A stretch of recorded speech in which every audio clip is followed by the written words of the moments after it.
Good afternoon. We interrupt our normal programming just to bring you news that is just in, that the President-elect William Samoei Ruto is at this moment at State House and is expected to be meeting with the incumbent President Uhuru Kenyatta. And this actually just broke out moments ago, and it is seen that President Uhuru Kenyatta waiting on the President-elect William Ruto to welcome him and host him there for the next few in terms of meeting with him. And it is the tradition in the past that an incumbent president would be taking an incoming president around State House for a tour of sorts, but this is not clear yet as to whether that is the agenda of this meeting. This was moments earlier when the motorcade of the President-elect William Ruto was making an entrance to State House, and it happened at the same time as there was the address there by the Interior PS Karanja Kibicho on the preparations for tomorrow, the finishing touches. That is the moment that it broke out just a few minutes ago, and the handshake there, let's call it the handshake there, between two that have not quite seen or been reading from the same page or same script, being ushered in, President-elect William Samoei Ruto being ushered in to State House. And right now they are in a meeting with President Uhuru Kenyatta. And it is definitely not breaking news that incumbent President Uhuru Kenyatta has not shared the most cordial of relationships with the ceremony. Let's listen in. As you can see,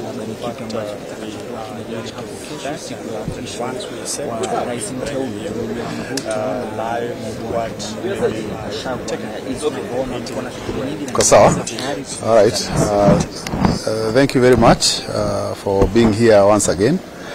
We were here on Saturday and we are back.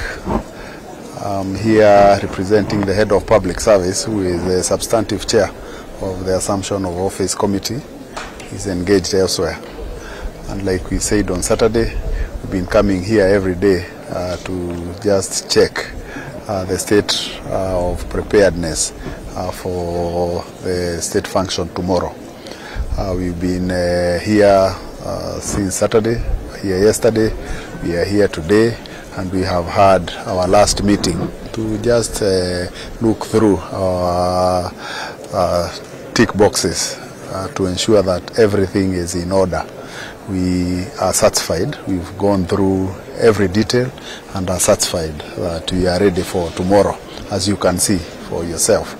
All we are now waiting to do is to see the rehearsals on the entertainment component, and then give space to the team that is doing the final arrangement of seats, placing the flowers in the right place, and ensuring that this place has the final tidying up.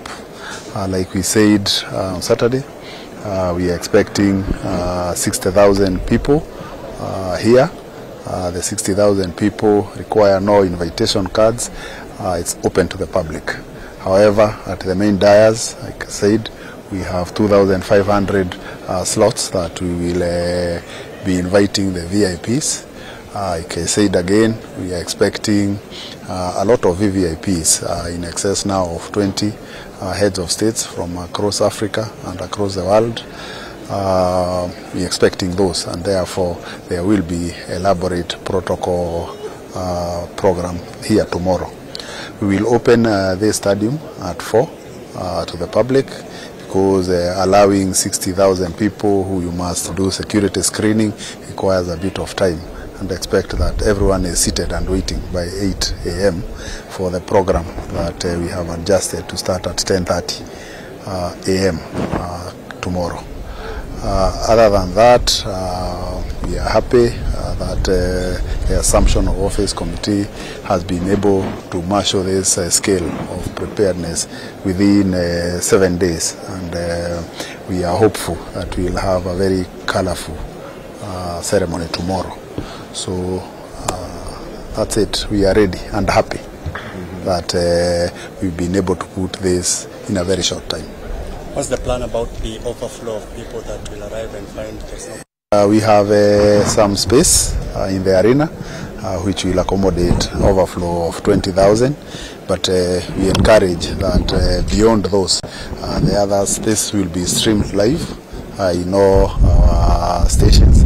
We encourage those ones who will not be able to make it here to also take advantage of watching it from the comfort of their sitting rooms. Have we identified the presidential standard? The presidential standard is about 24 hours, not 24 hours, about 12 hours away from you. So just exercise some patience.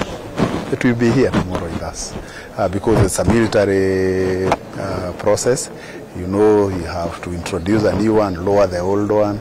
We allow that to just take place as planned. As you are aware, the swearing of the president must take place between 10 a.m. and 2 p.m. So we expect that the program starts at 10:30. There will be a bit of military action, there will be a bit of judiciary action, and there will be a bit of after judiciary action, which must happen before 2 p.m. Then the rest can go on beyond 2 p.m. So we expect by 2 everyone will be out of here. Thank you very much. Now you are welcome to the entertainment rehearsals. Thank you. Indeed. You don't hear that a lot from P.S. Kibicho inviting the press to entertainment after that press conference. And actually, it's quite rare that he will be smiling as he gives an address to the media. Well, he was just giving the finishing touches and the announcement there of the people that are expected, about 60,000 people to be at the Kasarani Stadium at the state function of the inauguration, as well as over 20 VIPs. And this was earlier today, actually in the last 20 or so minutes. And as that happened, President Uhuru Kenyatta was standing at the entrance of State House to welcome the President-elect William Ruto. And they shook hands, a bit of pleasantries exchanged there with the First Lady Margaret Kenyatta, as well saying hi to the incoming First Lady. And they walked into State House where they are right now, and it is expected in the next few minutes or even perhaps within the hour there will be an address from State House by the incumbent President Uhuru Kenyatta as to what their discussion has been. It is a big deal because in the last few years, it has not been the most friendly of relationships for two leaders who came into power under the Jubilee leadership with very close, or at least it seemed to be very close relationships or working relationships. And in the second term of Uhuru Kenyatta and Jubilee government, it was tipsy-turvy and choppy waters there.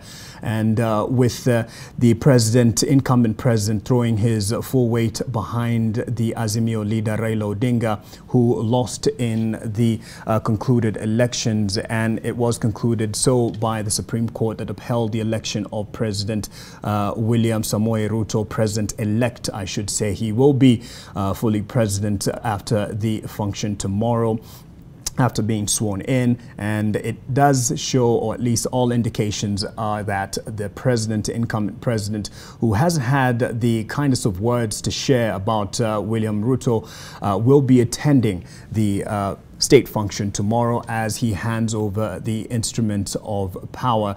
And it is said, he is quoted last week as saying he will be handing over power with a smile on his face, but not quite acknowledging William Ruto as his leader. That was a quotation from a meeting in the last week and of course as a parliamentary group meeting as the various factions within the political field trying to make sure that they have the numbers in terms of policy formulation and making sure that they can control government within Parliament. And what played out last week is that Kenya Kwanza seems to be still holding a strong control of the affairs that will be playing out in the National Assembly as well as Senate, having gotten the positions of Speaker and the Deputy Speakers from the Kenya Kwanza factions or Kenya Kwanza aligned leaders. So it is going to be the agenda of the opposition to keep the powers that be and the incoming government on toes and accountable as to their promises to the nation. And needless to say, the expectations of Kenyans are high with the situation of the country in terms of the economy and not being in the best of places, actually being in shambles by some other descriptions. So in the next few moments, we will be crossing over to State House, hopefully getting an address from the president, incoming President Uhuru Kenyatta, and over his meeting with the incoming president, the President-elect William Ruto. And later on, something else that we are expecting is the commissioning of Uhuru and Central Parks. And this was actually said that it was postponed, but there was a function expected later on this evening where there would be a display of fireworks for the official or commissioning of the parks there. But what has taken over, I would believe, the reason that has been postponed is a meeting that is taking place today. The last day in power for President Uhuru Kenyatta, and that's the day he's chosen to meet with the incoming president who has served as his deputy, that is William Ruto. And Naoma Sampao, who has been at Kasarani, where the Interior Cabinet Secretary, that is Karanja Kibicho, gave an address on plans and expectations ahead of tomorrow's state function. And it seems like it's going to be an early start tomorrow in terms of gates being opened at 4 a.m.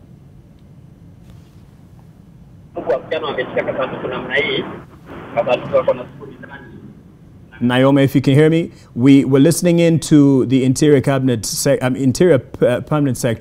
that is Karanja Kibicho, just giving us the plans that they have put in place and assuring people that the Assumption of Office Committee is ready for the ceremony that will see over 20 VIPs. And right now what's playing on the screen is, just pictures there of the preparations by the military in terms of just going through the motions of what will be happening or playing out tomorrow in the program that is expected to be between 10 a.m. and 2 p.m. It can't happen later than 2 p.m. That is a swearing in of President-elect William Ruto. So 4 a.m. is the call time, perhaps for those who will be opening the gates to Kenyans, expecting over 60,000 Kenyans. Yes, Mark, I don't know if you can hear me. Loud and clear. Carry on. Okay, the pictures coming to you on screen is pictures that we captured earlier on as the military was doing the final rehearsal. They did the rehearsal just to make sure that everything is going to play out tomorrow just as they plan it to be and as perfect as possible. And as you heard earlier on from the PS Interior, Karanja Kibisho, he said that as early as 4 a.m., the Kasarani Stadium gates will be opened to 60,000 Kenyans who are expected to come there to witness the inauguration ceremony of the 5th President of the Republic of Kenya. And Kenyans are expected to be seated by 8 a.m. so that the program can begin officially at 10:30 a.m. And the pictures coming to you live are just pictures that we captured earlier on, like I have already stated. The military have to do an entire rehearsal and run things exactly the way they will be doing it tomorrow, including playing out sort of a skit that defeats, like you have someone taking the role of the president-elect who's expected to be sworn in tomorrow, and another one playing the role of the current president, President Uhuru Kenyatta. Though such pictures are pictures we are not allowed to capture on camera, but we were able to watch the whole thing play out, those of us who are lucky enough to be in the Kasarani Stadium as it was happening. And the whole skit has everyone taking a specific role just to ensure that those who will be taking their roles tomorrow are get everything clear so that there won't be any hitches tomorrow. So we expect that the program will start tomorrow at 10:30 a.m. We also saw officials from the judiciary, including the registrar, Anne Amadi. She was also there. The judiciary also had time for themselves to also do the rehearsals on their own. There are also rehearsals going on right now of the artists that are expected to perform tomorrow, just to make sure that everything will run accordingly. We have music from religious music. We have patriotic songs that we will be hearing tomorrow. But those are some of the things that we are not allowed to air right now for security reasons until tomorrow, when they're actually doing it live in front of the whole world.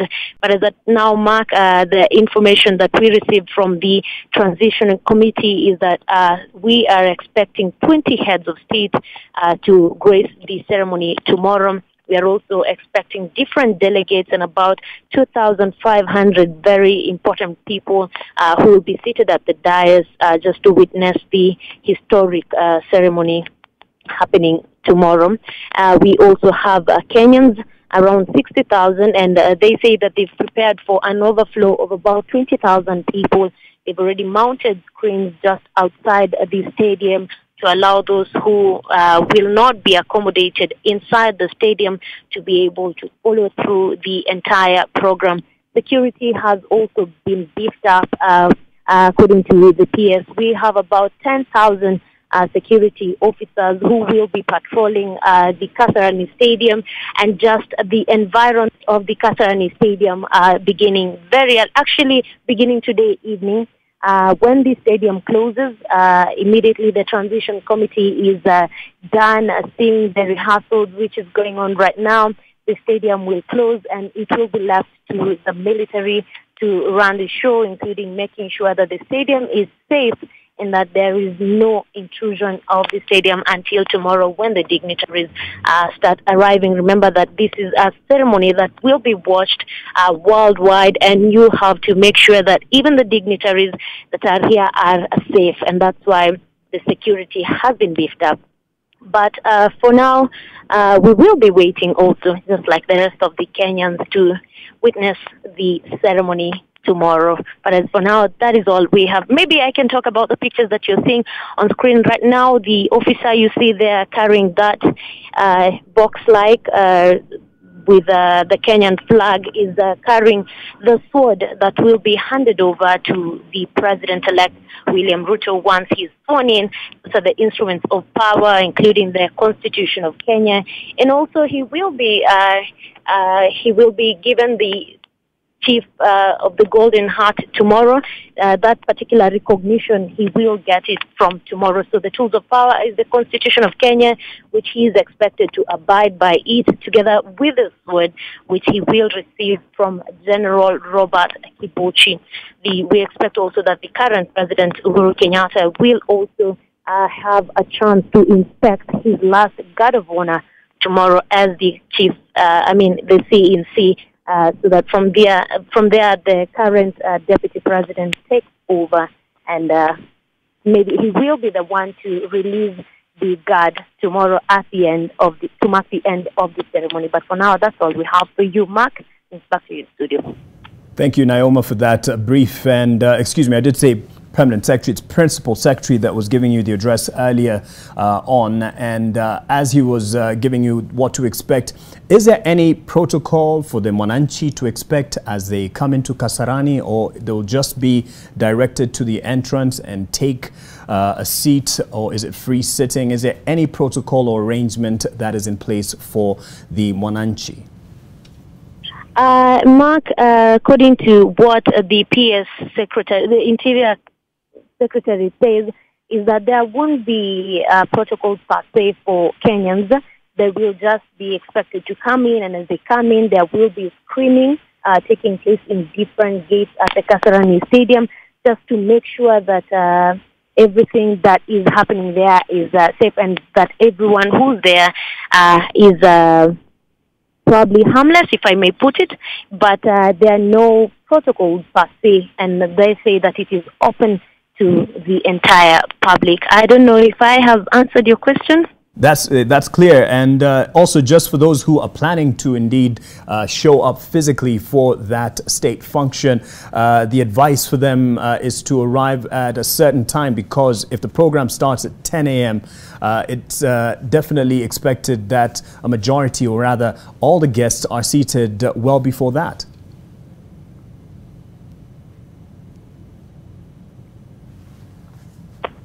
Naoma, I believe she has just finished, basically what she was keeping us posted on. But yes, she explained earlier, these are the instruments of power expected to be handed over from the current commander-in-chief to the incoming commander-in-chief tomorrow. And with the meeting that is currently ongoing at State House between President Uhuru Kenyatta and President-elect William Samoei Ruto at State House, it is definitely expected that Uhuru will be showing up, and this function, as Uhuru did commit, will carry on smoothly. He will facilitate a smooth transition in terms of being there physically and handing over to the President-elect William Ruto, a program that is starting well before that, because we are going to also capture the exit of the President-elect from the Hustler's Mansion, which has been christened the Hustler's Mansion,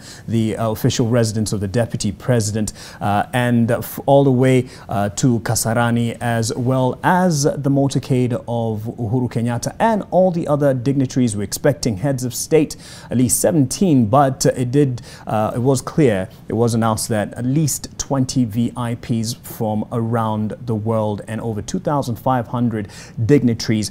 But the most important being Kenyans, of course, who are coming to witness the handover to the fifth president, and that is going to be the handover to the 55-year-old president-elect William Samoei Ruto. And we will be covering this way before the program starts proper. That is expected to be at 10 a.m.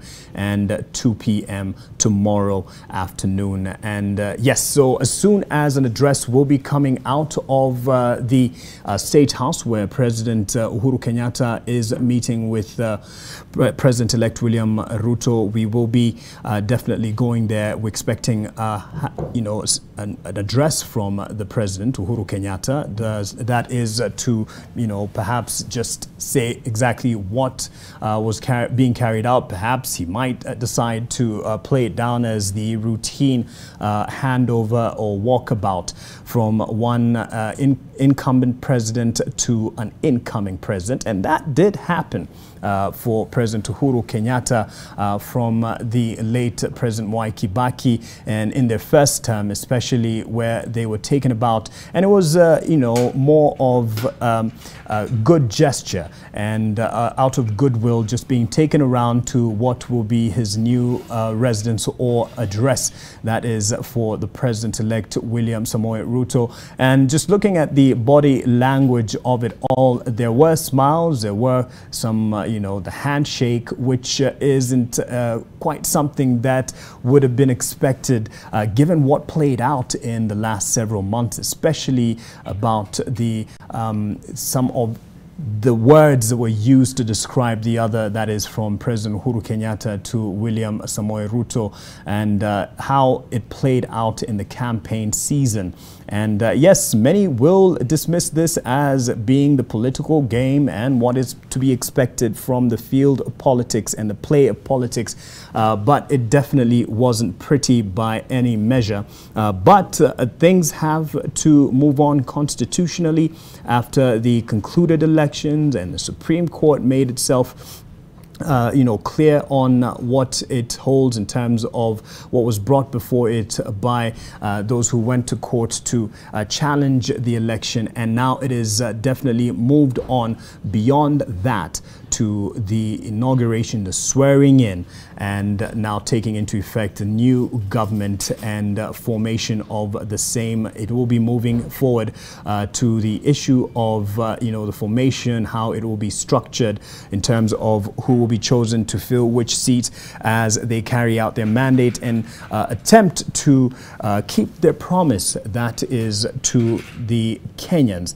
And yes, our attention will definitely be on the promises they gave for the first 100 days and into the term. You can expect that to be our commitment to you. These are shots from earlier as the Principal Secretary for Interior, Karanja Kibicho, was taking the members of the press around, as well as other officials of the Assumption of Office Committee, who also include a team from the President-elect William Samoei Ruto, just making sure that every detail is, made clear, and there is not going to be any hitch or glitch as the program starts tomorrow. Some entertainment there, rehearsals, the mic check 1 2 1 2 from the entertainers, and there'll be a lot of entertainment to expect from the military as well as civilians in terms of the program and how it will be playing out. And I'll be joined shortly just to explain a bit of what we can expect, especially from the military side of things. This will be under the control of the military in many aspects, and that is why we expect it to be meticulous in terms of detail, and there will be no, as we call it in Kenyanese, trizex, as the handover ceremony, the swearing in of the new president takes place, and the military wanting to stay as is tradition, on time and according to the program. And yes, so this was what was playing out earlier, and in the next few hours the picture here at Kasarani Stadium will be very, very, very different. Can expect a sea of humanity here with thousands who are expected to show up. Little wonder that it was made a public holiday to allow for Kenyans to be able to show up, and others who wouldn't be able to show up from different parts of the country will be able to follow this live. You can expect this definitely to be live on NTV. But yes, much as the program starts at 10 a.m. to 2 p.m., we will be going way before that, covering the activities that are shaping up with people's expectations from around the country, from Kasarani itself, as well as the movement of the incumbent president and the incoming president from their various positions tomorrow morning as they move towards Kasarani Stadium. And I'm now joined by Leila Mohammed, our own military expert, I like to call her, and she understands this very well in terms of how serious it is going to be treated. And Leila, just last week you were educating me, actually schooling me, to put it more aptly, that this swearing in will go on, especially from a military standpoint, whether or not the incumbent would show up. Of course, that is now changing. It's clear that Uhuru will show up. But in terms of the military, this is heavily controlled by them. Well, Mark, as you have clearly said, the president only needs 3 symbols of power tomorrow, and that will be the presidential sword that will be handed over to him by the commander, the Chief of Defense Forces, and in this particular season, it will be the duty of General Robert Kibochi to do that. So every president gets a new sword. William Samoei Arap Ruto will get a new sword. I think it may not be gold coated, it will be fully gold, And another symbol of power is the presidential standard. Many people are asking that question, what is a standard? This is a flag, a symbol of his identity as the Commander-in-Chief of the Kenya Defence Forces, as well as other civilian security agencies. William Ruto, we have so far been told that he has chosen the green. He will be seeking to pay homage to maybe President Daniel Toroitich Arap Moi. He was his political son in one way or the other. The figures that we've seen on social media lately are that he is retaining the swords, the spears as they were in Moi's standard, and also the shield is also similar and looks the same way as how Moi was. But now the image that we are getting is one where the wheelbarrow, which was a symbol of his campaign period and his party, the UDA, and the yellow color are also going to be present. This standard will be seen officially tomorrow once a spectacular but very short period of moment will be happening at the Kasarani Stadium.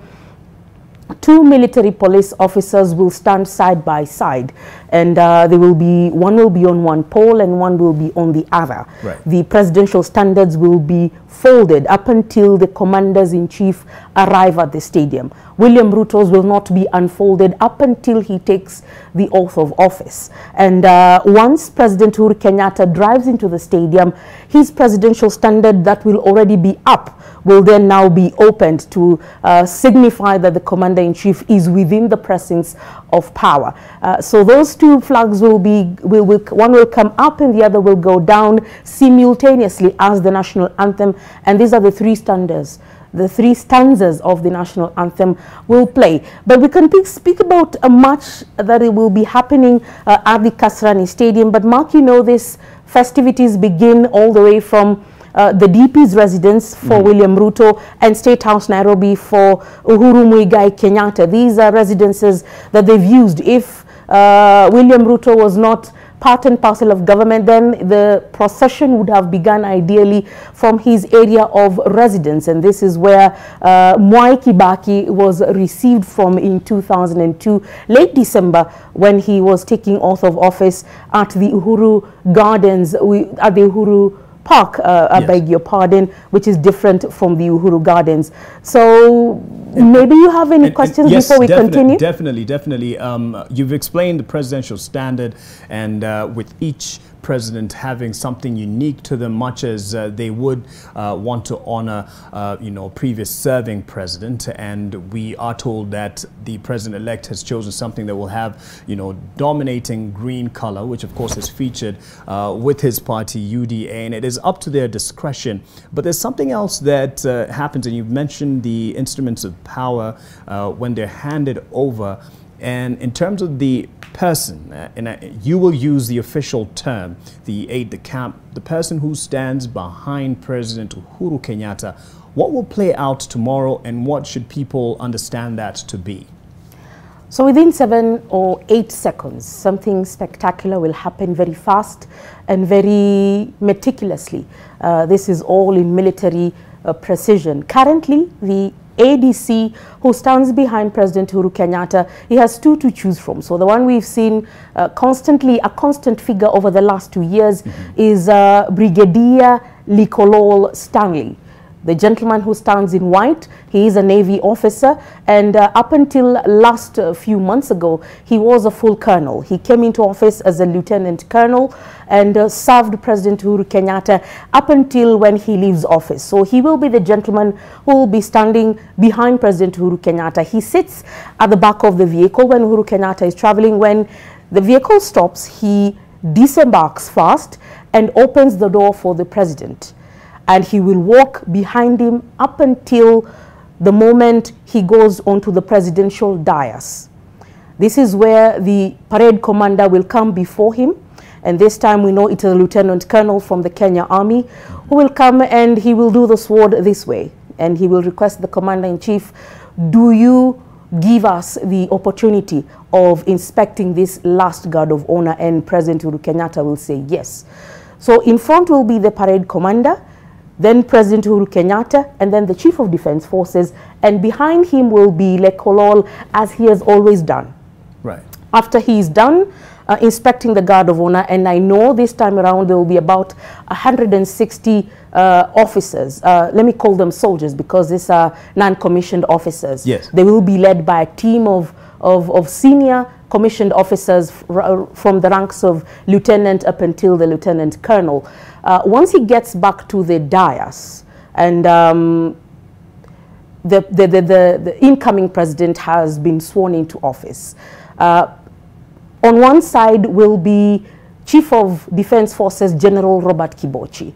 Once he has handed over that sword from himself to Uhuru Kenyatta, and Uhuru Kenyatta hands it over to William Ruto, in 7 or 8 seconds, the brigadier is supposed to move very fast, almost rushing, right, and go and stand behind William Ruto.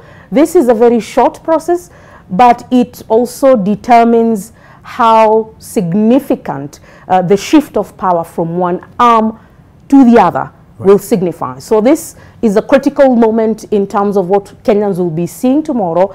And you can just take a bit of, become a bit more watchful, and you'll see how meticulously well they do it once this shift of power occurs. After your explanation, definitely I'll be keen on that and act like I know what's going on and explain to whoever will be next to me and take the credit if you'll allow me. But just for the civilian to understand as well, that whoever will now be, you know, the aide-de-camp, and as you explained it to me, essentially is the personal assistant of the president.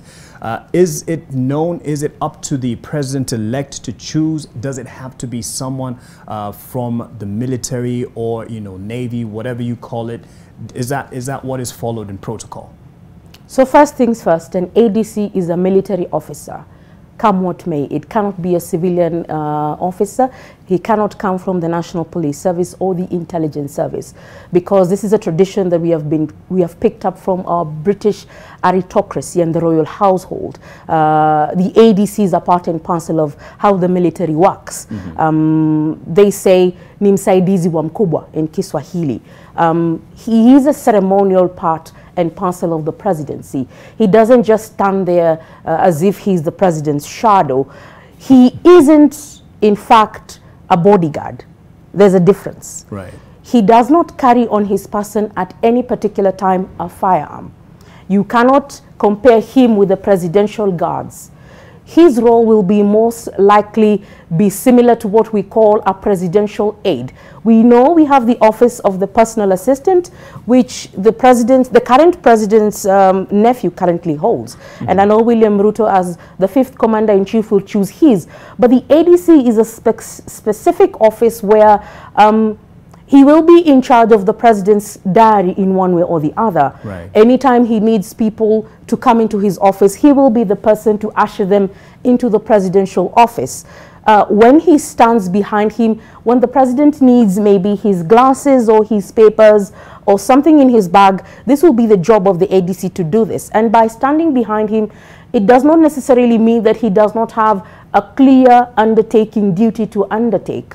And the military chooses some of their best from the either of the 3 services. You remember the Kenya Army is the superior side. And in 2013, I can take you back to the gentleman who switched sides from President Mwai Kibaki all the way to President Uhuru Kenyatta. That gentleman was a Lieutenant Colonel, Peter Njeru. He is currently the Army commander as a Lieutenant General. So this is a process where the army chooses, but in Kenyatta one's season, he personally said, I want then Captain Madoka to come and be my ADC, and he stuck with him up until giving him the higher rank of major at that time, and it was a really senior position within the Kenya Army. So William Ruto, as a commander-in-chief, can choose to stay with Lekolol for some time and then decide after a while he can get a different one, or Lekolol's job can simply end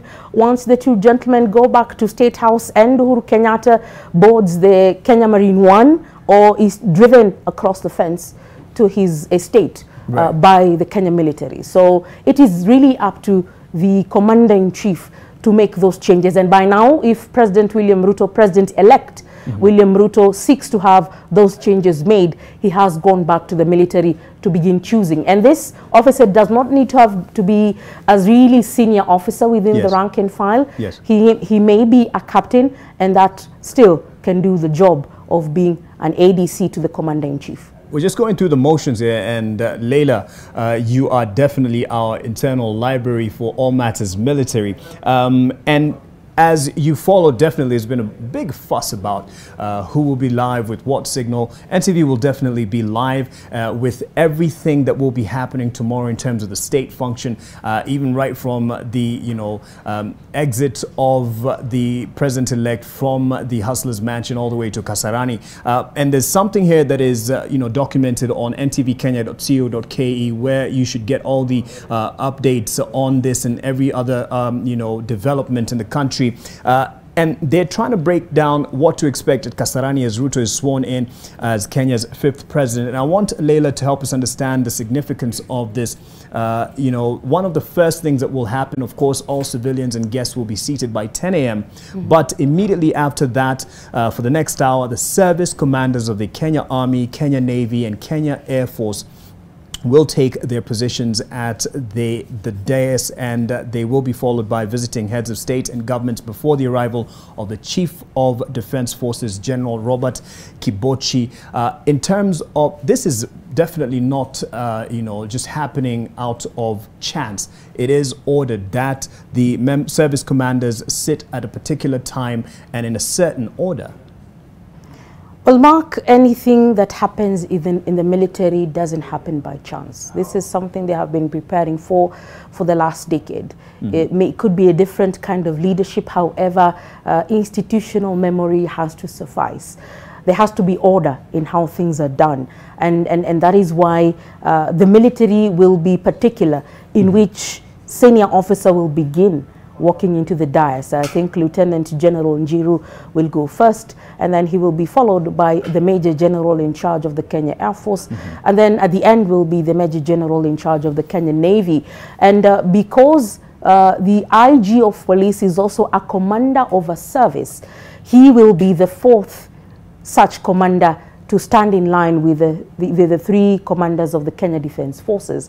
And then when the Chief of Defense Forces now gets into the stadium, it is expected that President-elect William Ruto will have already entered the stadium and sat with all his guests. The person of the moment will be Uhuru Muigai Kenyatta, who will be the last to enter the stadium. He will enter aboard the Commander-in-Chief's open-top Land Rover. It will be green. And he will take one last ceremonial lap at the surrounding area of Kasarani Stadium. Let's freeze there for a moment there. We have you on at the same time. It's just something quite tickling. But yes, that particular part, I wanted to ask that separately because yes, we might, go ooh and ah at that machine because, it's a manly, quite machine. But the significance of it in the military ranks as the commander-in-chief. This will be the last time he will be on it, the incumbent president? The 4th commander-in-chief will be the only commander who will inspect the guard of honor.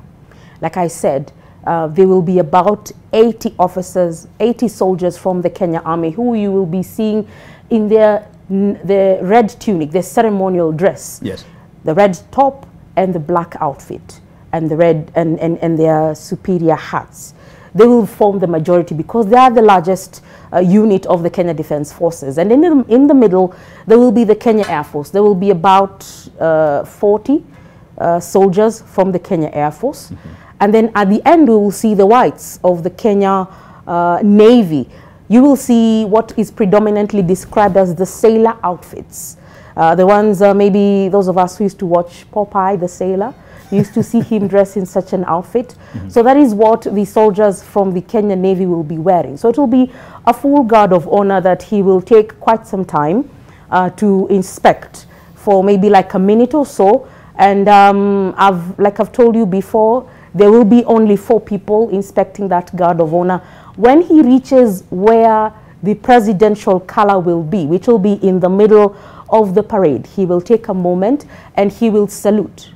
President Daniel Toroitich Arap Moi, instead of saluting, he used to raise his rungu in respect of that flag before they continue. And he will now walk in the middle of the two lines and finish. So it's quite a planned process, quite a unique process, a process that the military has been practicing over the last few months in equal measure. And nothing within the military duties is done without the pomp and fashion and color that we will see tomorrow. Yes. To a certain degree, when they're leaving, the military band will troop something a bit in honor of their new commander, who by then will have granted them those rights. All right, let's listen in.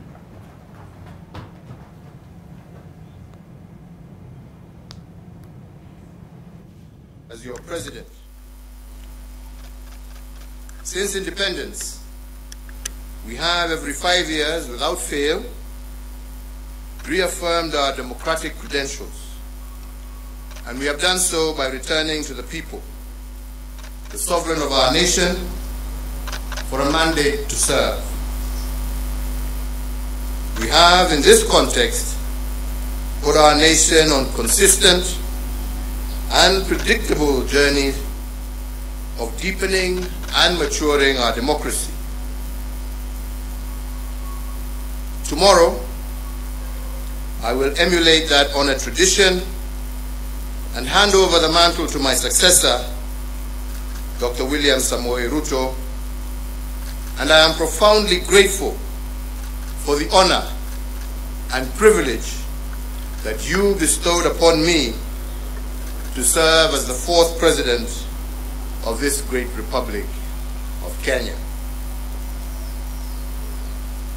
In my service to you, the people of Kenya, I was supported by a cabinet, principal secretaries, holders of constitutional offices, security agencies, our ambassadors and permanent representatives in all our missions abroad, and indeed by all public servants. But most importantly, you, the people of Kenya, have walked with me each step of the way, cheering me, but also chastising me as the occasion dictated. To you all and to all those who have served with me during my tenure as President, please accept my immense and deep gratitude. So fellow Kenyans, tomorrow's inauguration, the last step in a process of electioneering, is a moment for us to come together as one people to pursue the promise of Kenya as destined by God. This afternoon, ahead of tomorrow's inauguration, I hosted the incoming President, Dr. William Samoei Ruto, here at State House, Nairobi. As you are all aware, the transition process commenced on the 12th of August, 2022, and over the last few weeks, the doors of State House and the Office of the President have been open to the technical teams from the Office of the President-elect so as to facilitate a smooth transition and handover of power. This afternoon's meeting between the President-elect and myself is the final step in that process. Fellow Kenyans, the work of building a nation is a continuous endeavor passed from one generation to another, from one administration to the next.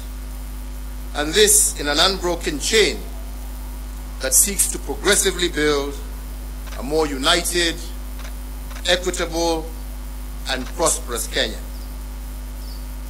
On my part, as head of state and government, I hand over leadership of a nation that has undergone consequential transformation over the last decade in every aspect of our national life. With the mandate you bestowed upon me, my administration, together we have fostered an integrated devolution as a way of life in our country. We have reinforced our educational and technical excellence, and we have also successfully led the nation through the worst global health crisis in over a century. We also turned a number of challenges that we inherited and those that emerged during our tenure into areas of opportunity for a better Kenya. The baton we received from the late President Mwai Kibaki was carried through. We built on his legacy and indeed on those of the previous two administrations in every area of public life. We built on the late President Daniel Arap Moi's love for education that was further built upon as free primary education by President Mwai Kibaki, and with the mandate that you gave me, we institutionalized free secondary education, thus heralding a 100% transition from primary to secondary education. To further enhance the competitiveness of our workforce, we have placed the nation on a pathway to competency-based curriculum, which institutionalizes a system that seeks to nurture creativity and innovation in our children. Aware that insecurity can break the chain of our national development and deter the realization of the national anthem's promise of plenty within our borders, we have built on the work done and created a much improved security environment. Critically, we muted the wave of terror attacks that had placed a stranglehold on our nation, reduced crime rates, and secured significant progress in terms of illicit trade in firearms and other long-standing security challenges. We achieved this by retooling our security organs and making them more capable to address the dynamic, contemporary security challenges that Kenya faces. To realize the dream of equitable development, we have fostered and given impetus to the devolved system of governance. In line with the 2010 Constitution, we institutionalized devolution and forever changed the face of Kenya. Through devolution, government is now much closer to the people, with Kenya shillings 2.5 trillion transferred by the national government to the counties from 2013 to date. Now Wananchi's needs can be heard and addressed in real time, and the funding transferred to counties can be better aligned to the priorities at the local level. With the mandate you gave us, we pursued the vision of previous administrations for greater economic integration within the East African region and led the push to admit the Democratic Republic of the Congo into the East African community. With this singular move, the East African Community Common Market grew by 90 million people, yielding an expanding market of 300 million persons and the consequent enhanced opportunities for Kenyan enterprises. Building on the place of pride earned by our forefathers, we fortified our global footprint. Our non-permanent membership in the UN Security Council has amplified Kenya's voice on international peace and security matters. Indeed, from 2013 to date, we have had over 100 inbound and outbound state visits, hosting heads of state and government from across the world, and Kenya is now a consequential voice and an undisputed leader in continental and global issues. This has enhanced opportunities for Kenyans in both the diaspora, but also within the international civil service.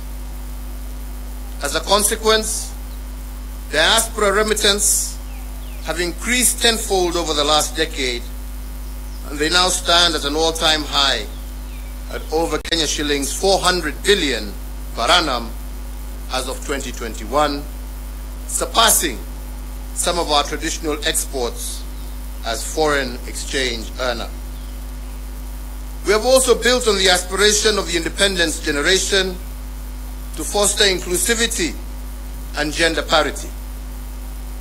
We have furthered the pioneering spirit of the second administration that elevated women leadership, and in an unbroken chain built on the progress made under the third administration, and we have vastly expanded women's participation in governance and significantly increased the number of women in cabinet and in senior ranks of government as well as our security organs.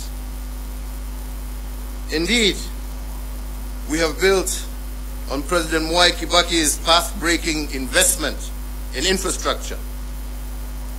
We hand over 11,500 kilometers of newly tarmac roads under our administration, doubling the number of kilometers constructed from the dawn of the Republic to 2013. My administration has upgraded Kenya's infrastructure in terms of roads, ports, bridges, fiber optics, power generation and transmission, and as a result, Kenya now stands out as an investment destination of choice and a continental as well as a global hub.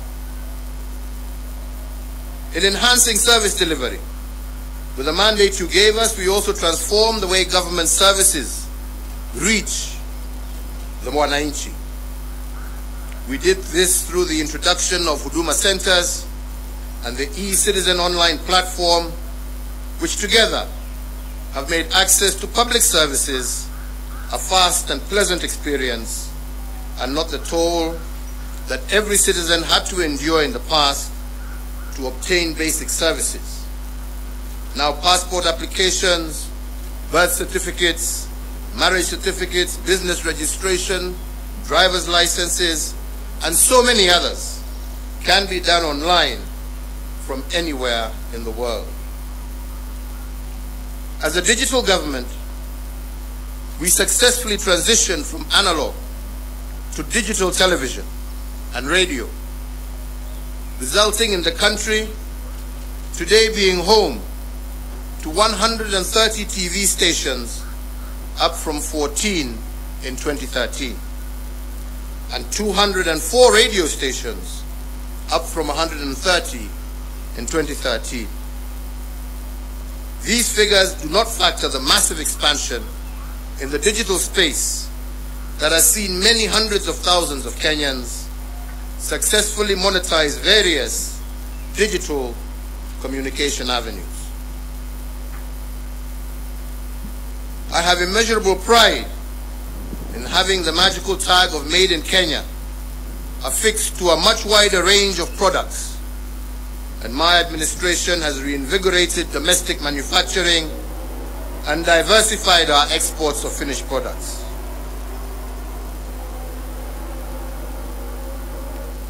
From my predecessor, President Mwai Kibaki, we picked up a country that was the 12th largest economy in Africa to its current position as Africa's 6th largest economy.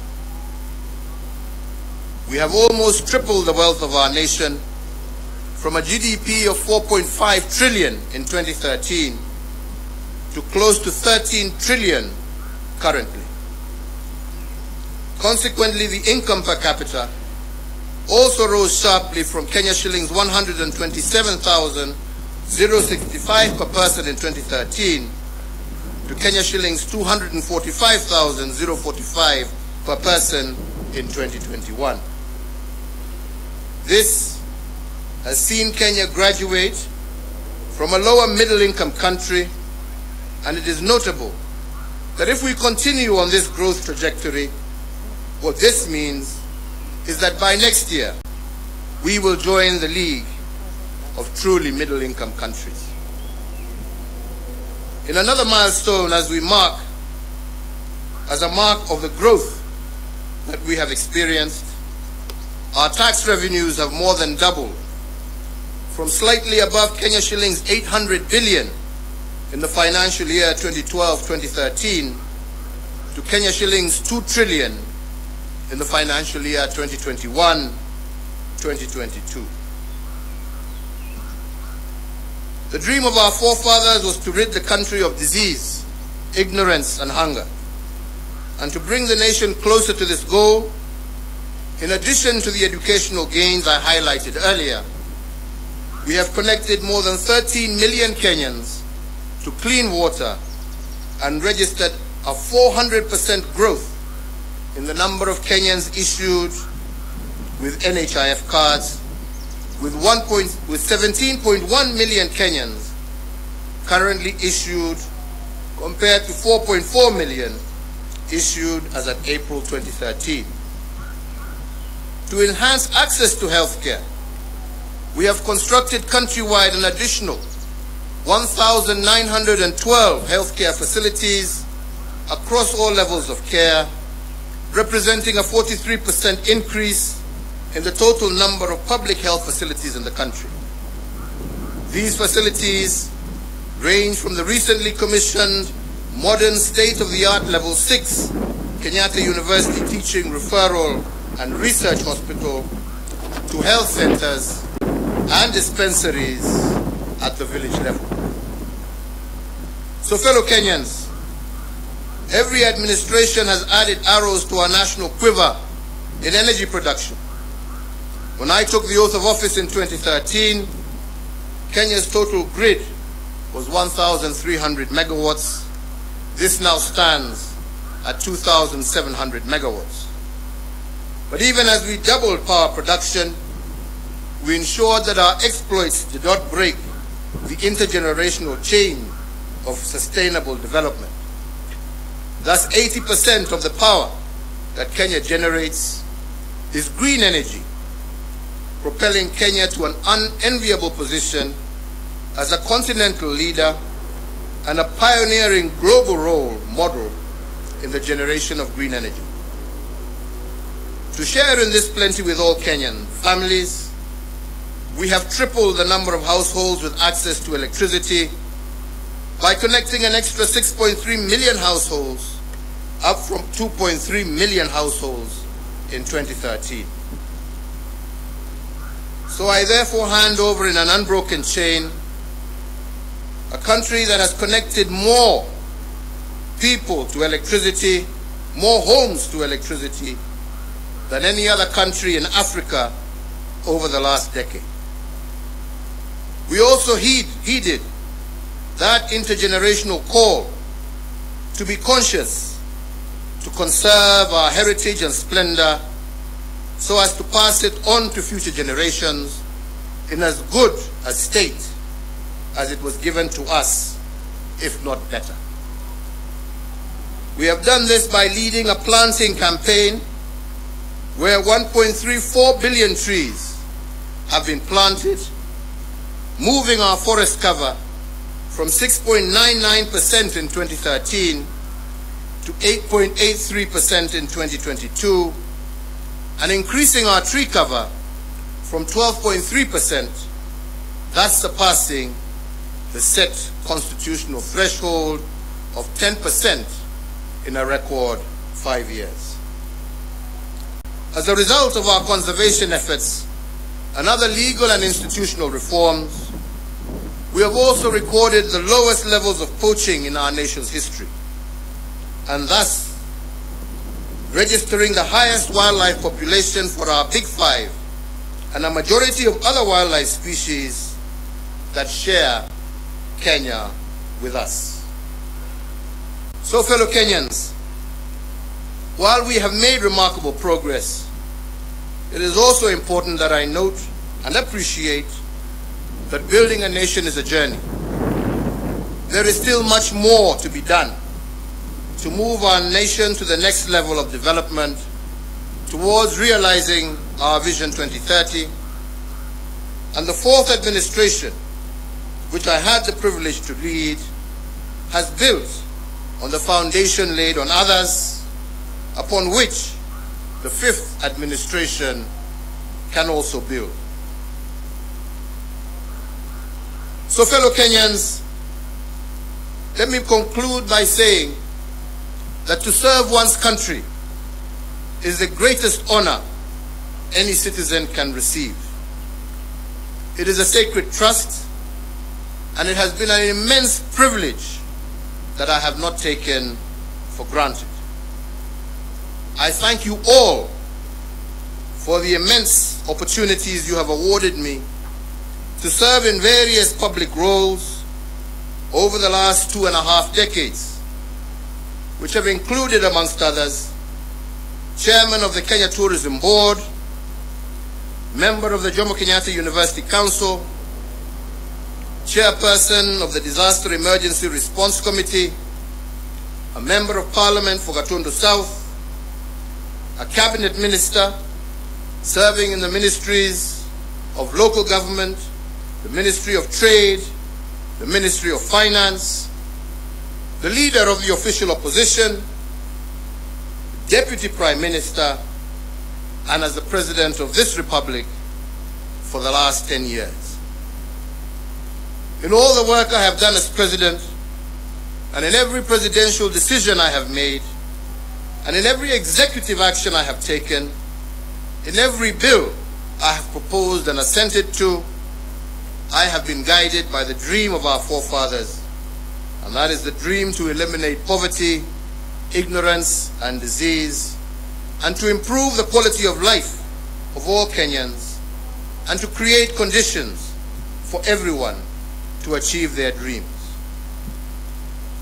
As a hallmark of our democracy, therefore, I will tomorrow, before God and you, my fellow countrymen, hand over the instruments of power to our new president at the Moi International Sports Center, Kasarani.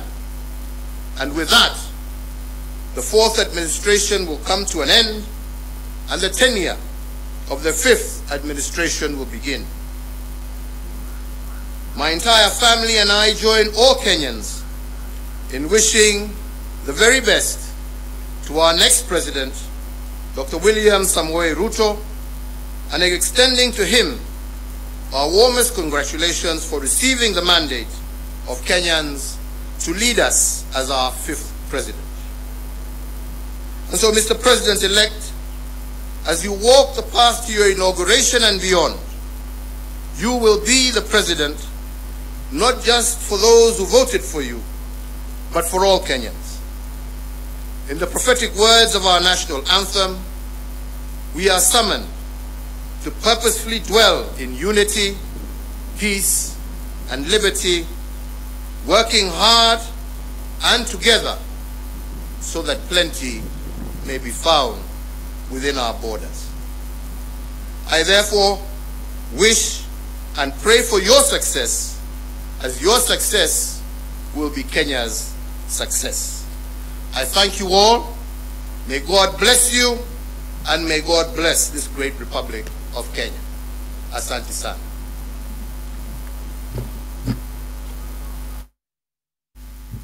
Thank you. The last State of the Nation address by President Uhuru Kenyatta, the outgoing president. And this is quite significant given what has played out in the last week in terms of the indications as to how welcoming he has been to the president-elect William Samoei Ruto. And in the end of that State of the Nation address, actually the last that we will have from President Uhuru Kenyatta, he has said something quite significant in terms of congratulating President William Samoei Ruto and wishing him the very best in leading the country. So I have, just for a few minutes, Areba Omoyo Samba, a governance expert and lawyer. Thank you for joining me for this and quite last minute. Yes, masani machache, maneno ni mengi. In your view, the significance of this, given what had happened in the last week coming from State House? I think the outgoing president has realized that we have come to the end of the political season. Yeah. And I know he has listened to other people and he's been given wise counsel that, hey, you know what, you don't want to go down as a president who's sulking. You want to go down as a president who transitioned power happily. Right. Remember a couple of days he said that it's his duty to hand over power while smiling, but his leader remains so and so. But then I think going back, he's realized that all this is just, I could call them tantrums. Yes. But they have nowhere to go. I mean, when the elections were done and all the legal avenues have been followed to the Supreme Court, and the Supreme Court reaffirmed the win of Dr. William Samoei Ruto, the only thing that President Uhuru Kenyatta was supposed to do is just to hand over. And all these other statements that have been coming from him, he's come to realize that probably they're meaningless. Yes. I remember that I've been going through the interview, and there were some people who were very vocal in the last administration who will say that, you know what, William Ruto can never be the president of the Republic of Kenya. And just a few days later, they're saying, you know what, he is the president. Tuzoe yo sauti. And the pictures right now, Reba, just to, sorry to interject, from earlier, yes. An hour ago, at least over an hour ago, when William Samoei Ruto, the president-elect, was arriving at State House. Well, President Uhuru Kenyatta describes this as the tail end of the process of handing over State House to the incoming president. But it says a lot. It speaks volumes, that particular moment. Of course, I don't know whose meeting was this, but your guess is as good as mine. But then we really needed this at the end of the day. Remember that, again, from the sentiments of the head of state. And again, before I come there, he might have felt lonely because most of his lieutenants have come out and said, hey, William Ruto is the president of the Republic of Kenya. Let's get a way of working with him. And he felt that probably most of the people who were very critical in Azimio, in championing the ideals of Azimio, have come out to say, we need to move on as a country. Yeah. Remember, the Azimio candidate himself, Raila Odinga, had a phone conversation with William Ruto, the president-elect, and I supposedly he wished him well. And Martha Karua also has said, as much as she doesn't agree with the Supreme Court ruling, she does not have any other option. She has to accept it. And I guess that is why this meeting was quickly convened today, so that at the end of the day, tomorrow you don't want to hand over the instruments of power to somebody you cannot look in the eye. Yes. So I guess this was an ice-breaking season, and as I've said, your guess is as good as mine who convened the meeting. And they've definitely diffused what was expected to be, a lot of body language and a lot of interpretation to be given about what move he has done and whether he shook his hand firmly enough or what have you. So that has just... that has just gone down the drain, and tomorrow we all accept them to show up in very good suits, and they'll be dancing to each other and just having the friendship and all the laughter they used to have in their old days. And that has been dealt with today. If this meeting would not have happened today, all of us would have been very keen to see what happens tomorrow. And remember now, there are some ardent supporters of the president-elect right now who would have wished to come and behave otherwise in trying to, let's say, quote-unquote, mock the outgoing president. Yeah. I guess this has been dealt with right now. Tomorrow everybody will show up and say, hey, they met yesterday, they had tea. All is gone. Let's move on as a country. Right. And this was a very good gesture. Yes. And I hope that going forward, presidents who are going to come after this can be able to learn the presidential way of doing things. Okay. For me, I did not expect the statements that came from Masai Lodge meeting from the head of state, which was attributed to the head of state, because I felt it was going too far, and he still had the hangovers of the campaign, a phase which we had exited as a country. And most part, that address by President Uhuru Kenyatta has been a scorecard of the last 10 years. Yes. What do you make of this being his last State of the Nation address and his move to do this? I think the background is that during the campaign, the president tried to allude what he had done in the last 10 or so years. And in most instances, he could say, hey, this is what I've done. And I think the best person to continue with this is my candidate, who's Raila Amolo Odinga. But things have not gone his way. Now, with him standing at State House and giving the scorecard, ideally what he's telling William Samoei Ruto is like, I know we have been together in this government, but I feel that having been the driver, this is where I have driven the agenda of this country to. Yes. Now, this is where I am at. You need to pick it up from there. It was more like a challenge that, hey, I'm handing the baton to you at number 3. Let's see when you hand it over, you will hand it over at which number. So he's done well in trying to enumerate what his government has done. Yes. And of course, in a way forward, he said, hey, we need the administration which is coming now to pick it up from where we are. When you look at, and he mentioned the third, and that is the late President Mwai Kibaki, and when you look at him, there are things that you can easily remember in terms of what his legacy was. When you mention Uhuru, at least for you, what pops up in terms of legacy? What pops up to my mind, of course, it's the issue of infrastructure, which he has clearly alluded to. Some other issue that will come up to my mind is the issue of electricity connectivity. That is an issue that you know about the last mile connectivity which has been going on. And then the third issue that will come to my mind is the issue of ICT and digital governance. I think that is something that we have really taken a great step in the right direction, because I mean, issues right now like a driving license, you don't have to walk into, you don't have to walk to renew. You sit behind a desk and you get that renewed.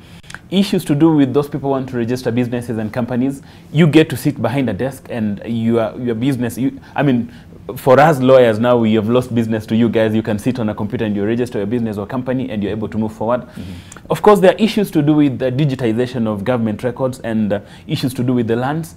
So this government has really done a lot when it comes to moving the government from the analog phase to the digital phase. I know we are not yet there. And partly that is what saying, hey, we have done the business registration service, we have done the birth certificates, we have done the driving licenses. Now, President-elect William Samoei Ruto, when you come in, pick it up from where I have left it. See whether we are able to digitize other things. That is the challenge he's given out. Right, and you know, much as he's outlined the successes, I don't know whether to expect an honest talk about the failures. But when you're looking at a legacy, what would you say are the things that you would actually attribute to his administration and say, we are here because of this administration? We've done so bad in this way because of this administration. Well, I had expected, I don't know whether I missed it in his speech, I had expected him to also enumerate the challenges that this administration has gone through. But I think he decided to focus on positive vibes only on such a day and said, let the bygones be the bygones. Let all the sad story be the sad story. But when I just sit critically and I try to analyze in terms of the challenges of this administration, what comes into my mind as the first thing, although you cannot fully attribute it to it, it's the cost of living. Why I'm saying the cost of living is that whereas we're very categorical on the issues that we have done in terms of infrastructure, we have the expressway, we have done a number of thousands of kilometers of roads, I don't know, we have direct flights to the US, but when you sit with an ordinary folk, let's say my grandmother, for her, she will be thinking, what is the cost of unga in the local market? She will be thinking, what is the cost of her to move from point A to point B? Of course, somebody will come out and say, remember, this is a crisis which is facing the whole world. But I will feel that this administration has not come out clearly to even make people understand that this is not a Kenyan challenge. And when we have the challenge locally, what are the measures that we have put in place to be able to come out of it? Remember that when you are a government, the citizens or the electorates have trusted you with being able to deal with their challenges. So whenever you cannot be able to find a solution, you have to come and tell them, hey, you know, the cost of living is high because of A, B, C, D. This is the reason why, or rather, these are the interventions we have put in place to be able to counter this. Remember, sometimes back, the outgoing president made a very sad remark that, si mimi nimeleta war kutoka Ukraine kuileta Kenya. I mean, we have the whole challenges which are going on locally, which have pushed the cost of unga up. The issue of NCPBs, I mean, they have their own governance challenges.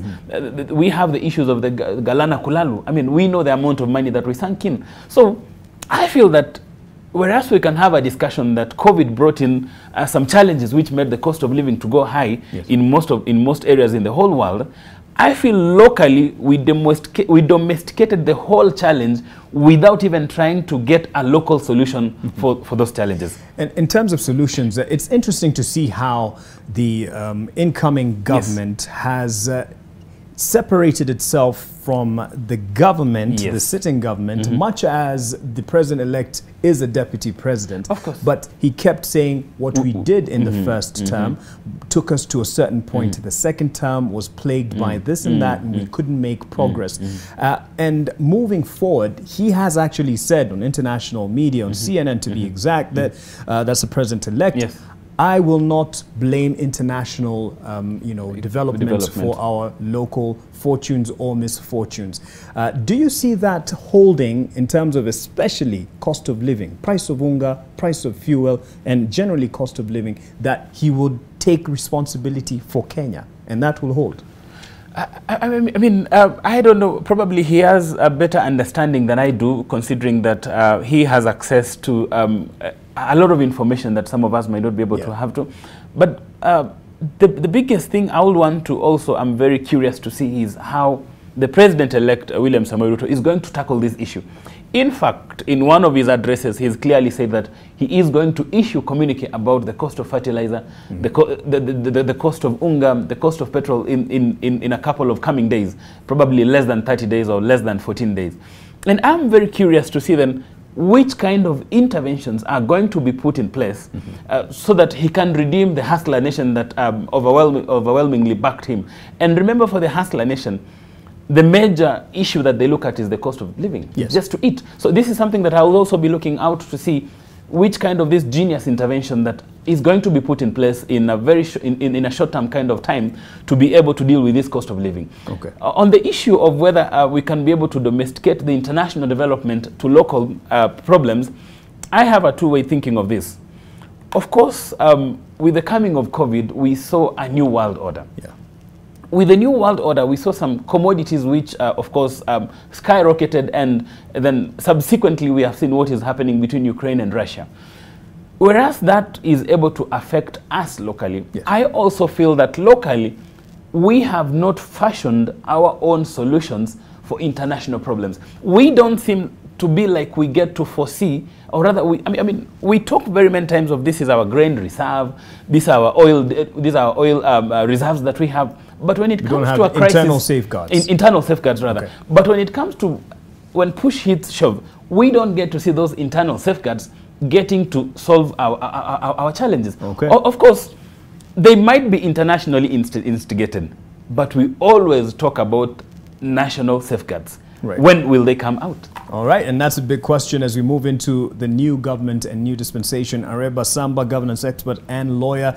I believe this is not the last we'll be seeing of you in terms of understanding what faces governance challenges for the incoming president-elect, that is William Samoei Ruto, and a lot to expect in the next 100 days. Everyone will be keen on whether he will keep, and that is a Kenya Kwanza leadership will keep their word to Kenyans. And some say he will. It's in his interest to do so, if at all, to secure the political future for himself and the leading party. But first things first, let's get him sworn in, and that is tomorrow in the next few hours. Our coverage in anticipation of this and just leading up to and during and after will continue. Keep it NTV. We will resume normal programming for now, but I'll be back with Smriti Vidyarthi